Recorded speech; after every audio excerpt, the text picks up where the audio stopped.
Hello folks, welcome back to the channel and welcome to the first in a new series of Is It Any Good videos, where I'll be taking slot cars, past and present, showing you their quirks and features and then putting them through their paces on our track here at Scalehectic to give you a lap time.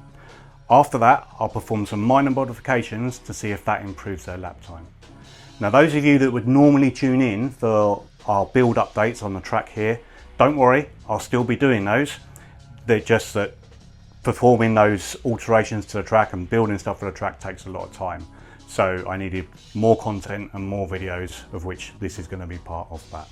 So let's get started and let's see what this Tom's Toyota Supra from Ninco from around 2005 is really like. Let's get started. Produced around 2006 along with a whole series of Toyota Supras and Honda NSX JGTC cars, standing for Japanese Touring Car Championship, Ninco really hit the nail on the head at the time. The championship was still strong and the Supra's battle to defeat the mighty Skyline GTR was the stuff of legends. But fast forward to now in 2025 and the Tom's Castrol Supra is perhaps the most legendary one of the lot and the one that really brought the fight to the GTR and eventually won. So then, how does this slot car from circa 2006 fare up today? How does it perform and how does its detail compare to today's slot cars? Let's take a deep dive into it and find out. Feel free to comment below with your thoughts. I think the livery is spot on and really represents a real car well. I think you'll agree, it looks great. The details of the bonnet and front fender and lower sill vents look amazing, along with sponsorship from Raised Wheels, Tom's and TRD. Remember them? Really add to a fantastic looking slot car that really brings back memories of Gran Turismo and other games from the time. There's even a fairly well detailed interior. Taking a look at the underside, we have Ninco's 20,000 RPM NC5 speeder long cam motor mounted in an angle winder configuration and putting its power down to the rear wheels with 15mm wide rear tyres and 9mm wide tyres at the front. The guide is sprung loaded and has a 6 by 18mm long tongue to help keep it in the slot. We also note a magnet mounted in front of the motor and fairly central within the car. This should lead to a fairly playful chassis, allowing for some back-end slide on a magnet track.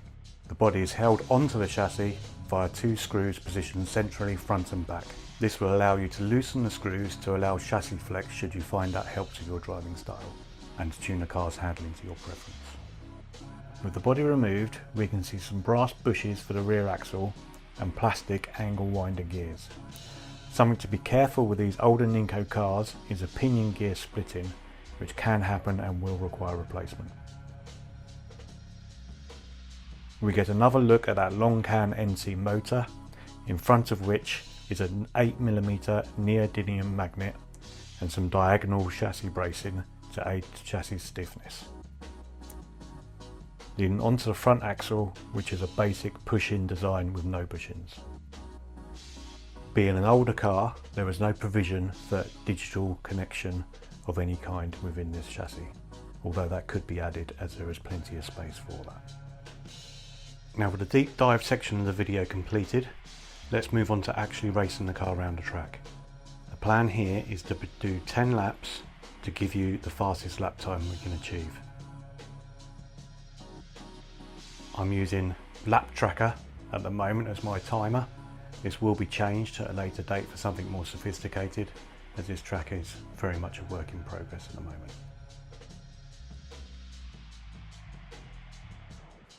Once I've got the fastest lap time in stock form, I'll then perform the minor modifications and then see if we can improve that lap time. After which I'll give you my verdict on this car as to whether I think it's any good or not. Okay, let's get cracking.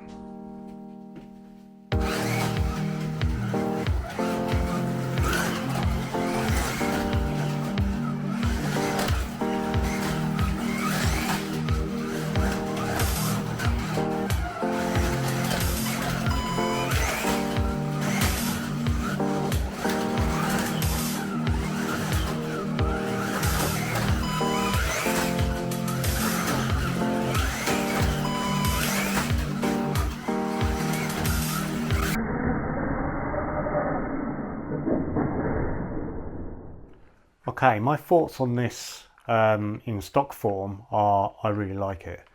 I like that it's got a fair amount of slide on the back end. You can get the back end out without it flying off the track. Often the problem with running on a magnet track is if the magnet is right back here, you can't get much angle before that magnet is no longer effective.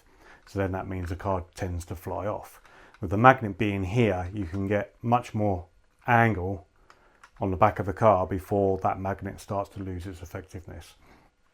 So I really like how the car drove in stock form. I don't think really there's a lot of modification that can be done to it.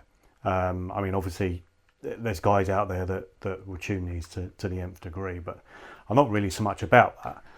But what I will do is I'm going to true the tyres. Now at the moment I don't have a proper tyre truer. I'm literally just going to be using a piece of sandpaper and running the car. I'll show you how I do that. I will get a proper tyre truer, but you can see on there where the contact points are on those rear tyres, and you can see that it's not made contact all the way along. So flattening those tyres off a bit will aid the rear grip and will make it perform a bit better. Now I got a fastest lap time really. I did get one at 4.8, but I'm not entirely sure if that's accurate or not, because after that they all seem to be around sort of the 5, just above 5. So I might take that 4.8 as a rogue lap and have the 5.03 I think is more accurate. But we'll see. When I modify it, it might be that I did manage to get that sort of lap time. But right, let's crack on and do the truing. As I say, there's not really the gears are really nice on this one. They're not noisy in any way. I think some people put nail polish and things on the front tyres to stop them gripping in, but I'm not having an issue of the car sort of digging in at the front and wanting to tip. That's not happening. The only thing that does really happen is if you power on too quickly, you spin the car right round. So I'm not going to mess about with those front ones. I'm literally just going to sand these rear tyres a bit flatter and see how that does. So let's get that done. So the way I do this is I've just got a piece of 120 grit sandpaper that's nice and flat. Lay that down flat on the track. I've got the track running at full power, and then what I'm going to do is just place the car on so the groove contacts, spinning your rear wheels, and then slowly, gently place it onto the sandpaper and sort of keep kind of moving it about. You don't want to put too much pressure on the back end. In fact, what you actually want to do is lift it slightly, because even if you put the whole weight of the back of the car on there, you'll stop the motor and you'll burn it out. You also need to keep checking the motor at times to make sure it's not getting too hot. It's not an ideal way of doing this, but it does work. Obviously the best way to do it is to have a proper tyre truer, which, as I've mentioned before, I will be getting. But this is a good way to do it if you don't have one. And then what you're going to be looking for is to get a uniform colour all the way across the width of the tyre. Once you have that, you'll know that you've got it flat all the way across. There's no lumps and bumps, and the tyre isn't concaved or convexed at all across it, and therefore giving you the best contact patch. So I'm going to give that a go now, show you a quick example of how to do it.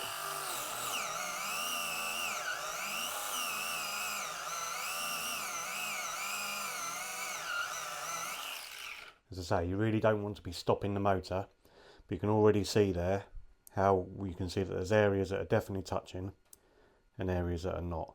The shiny areas are where it's not, the tyre isn't actually contacting. So I'm going to carry on until that's all uniform all the way along.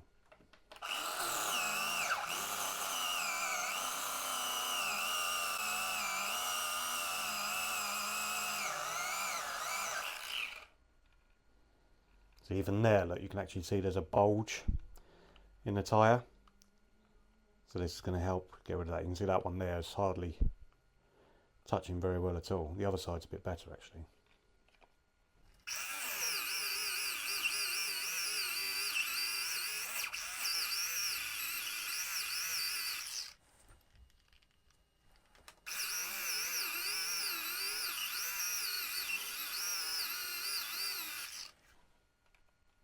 Getting there, this one at the bottom here is pretty much there actually. There's a few areas, but it's mainly that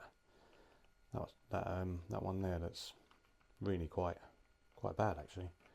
Anyway, I'm going to continue doing that. You don't need to watch that, and I'll come back when they're all done. I only ran that for probably another 30 seconds or so, and you can see now we're a lot closer. We've still got a bit of area sort of there where it's not quite bang on, but they're much better. So I'm going to give that a go now and see if we can improve our lap time.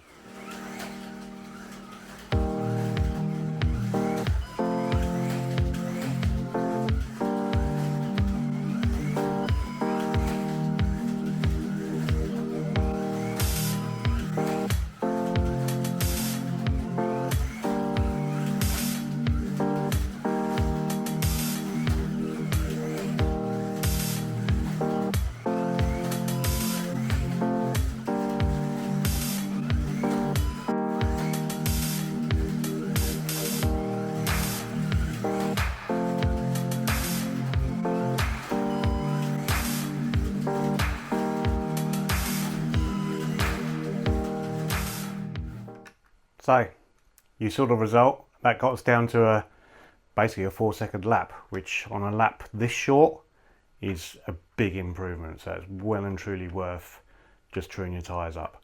That made a huge difference. So and in the drivability of the car as well, it was kind of like trying to get it to hang on around the corners. So just made it more fun, more grippy, better. So what's my verdict on the car then? Is this any good? Oh, 100%.